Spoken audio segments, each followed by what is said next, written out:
স্পেনের দক্ষিণাঞ্চলের হুয়েলভা প্রদেশের ছোট্ট শহর আল মোনাস্তের লা রিয়ালের একটি পাহাড় চূড়ায় দাঁড়িয়ে আছে প্রায় ১,০০০ বছরের পুরনো আল মোনাস্তের লা রিয়াল মসজিদ। ইউরোপের সবচেয়ে প্রাচীন গ্রামীণ মসজিদগুলোর একটি হিসেবে এটি আজও আন্দালুসিয়ার ইসলামী ঐতিহ্যের গুরুত্বপূর্ণ স্মারক।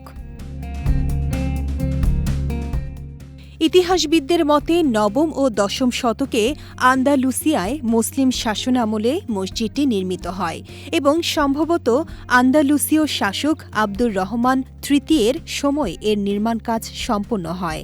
১,০০০ বছরের বেশি সময় পেরিয়ে গেলেও এর মূল স্থাপত্যের অনেক বৈশিষ্ট্য এখনও অক্ষুণ্ণ রয়েছে। প্রায় ৪ শতক ধরে এই মসজিদ স্থানীয় মুসলিমদের ইবাদতের কেন্দ্র ছিল। তবে ত্রয়োদশ শতকে খ্রিস্টান বাহিনী শহরটি দখল করলে মসজিদটির কিছু অংশ ক্ষতিগ্রস্ত হয় এবং পরে এটিকে গির্জায় রূপান্তর করা হয়। তবুও ভবনটির ভেতরে ইসলামী স্থাপত্যের নানা চিহ্ন এখনও স্পষ্টভাবে দেখা যায়। প্রবেশপথের কাছে একটি স্তম্ভে প্রায় ১,০০০ বছরের পুরনো আরবি শিলালিপি এখনও রয়েছে, যেখানে লেখা আছে লা ইলাহা ইল্লাল্লাহ মুহাম্মাদুর রাসূলুল্লাহ।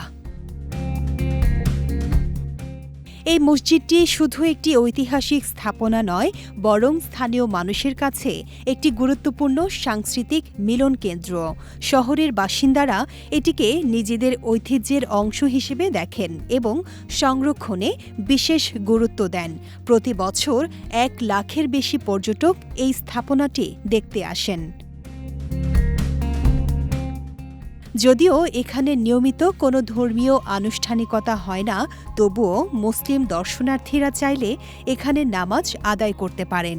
প্রায় ২৫ বছর ধরে প্রতি অক্টোবর মাসে এখানে ইসলামী সংস্কৃতি সম্মেলনের আয়োজনও করা হয়, যেখানে গবেষক, শিল্পী ও দর্শনার্থীরা অংশ নেন।